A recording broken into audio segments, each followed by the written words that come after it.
Hello friends, welcome to my channel English wise learning. I am Pratibha. अपने इस channel पर मैं आपको इंग्लिश के कुछ बहुत ही useful phrases, phrasal verbs, idioms, proverb जैसे कुछ और भी इम्पोर्टेंट चीजों के बारे में बताती हूँ, जिसका यूज करके आप अपने इंग्लिश को और भी इम्प्रेसिव बना सकते हैं। तो चलिए वीडियो स्टार्ट करते हैं। आज हम पढ़ेंगे फॉर ऑल दैट के बारे में।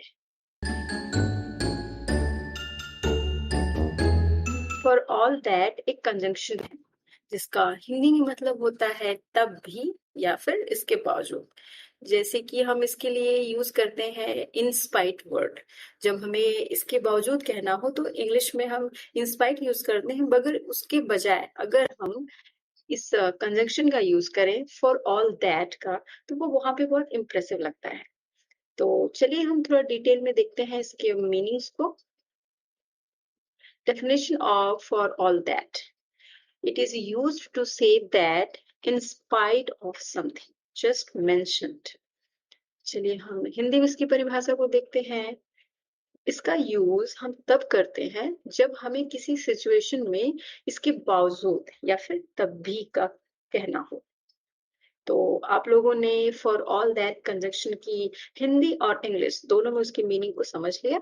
अब हम देखेंगे इसे सेंटेंस में कैसे यूज करना है। इसके लिए हम इसके कुछ एग्जांपल्स को देखेंगे। इसका फर्स्ट एग्जाम्पल है, I called him for all that he did not come here। मैंने उसको बुलाया तब भी वह यहाँ नहीं आया। चलिए हम इसका एक और एग्जाम्पल देखते हैं।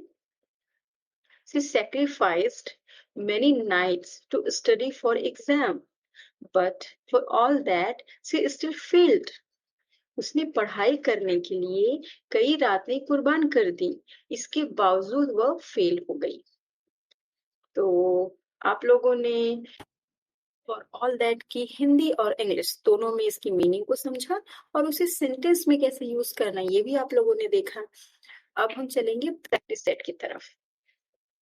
जी हाँ, जैसा कि मैं हमेशा कहती हूँ कि बस सुनने से जो है फ्रेजेस या फिर इडियम्स या फिर कंजंक्शन जो भी आपने सीखा, ये सब आपके माइंड में तो स्टोर हो जाएगा, लेकिन जब बात आएगी उसे बोलने की, इंग्लिश बोलते समय उसे यूज करने की या फिर लिखते समय उसे यूज करने की, तो वो तुरंत आपको याद नहीं आता। इसलिए प्रैक्टिस करना तो बहुत ही जरूरी है। तो रेडी हो जाइए प्रैक्टिस सेट के लिए। आज हम करेंगे प्रैक्टिस कुछ इडियम्स का। फर्स्ट सेंटेंस है, you don't have an email ID, are you fill in the blank. इसमें living under a rock use होगा या फिर काउच पोटैटो। नेक्स्ट सेंटेंस है, he goes to cinema, fill in the blank. यहाँ पे rain और shine का use होगा या फिर once in a blue moon का। नेक्स्ट सेंटेंस है, he fill in the blank about our surprise party. यहाँ पे स्पिल द बीन्स यूज होगा या फिर a piece of cake. Next sentence है, I go to the party, fill in the blank. यहाँ पे रेनिंग कैट्स एंड डॉग्स होगा या फिर once in a blue moon. Next sentence है, he fill in the blank, he doesn't know the BTS band. यहाँ पे lives under a rock use होगा या फिर once in a blue moon. Last sentence है, he promised not to fill in the blank. यहाँ पे spill the beans use होगा या फिर काउच पोटैटो। तो आप लोगों ने प्रैक्टिस सेट के थ्रू इडियम्स का प्रैक्टिस भी कर लिया और इस वीडियो में फॉर ऑल दैट कंजंक्शन की हिंदी और इंग्लिश दोनों में उसकी मीनिंग को समझा और उसे सेंटेंस में कैसे यूज करना है ये भी आप लोगों ने देखा। तो इंग्लिश बोलते समय इस कंजंक्शन का जरूर यूज कीजिए और अपने इंग्लिश को और भी इंप्रेसिव बनाइए।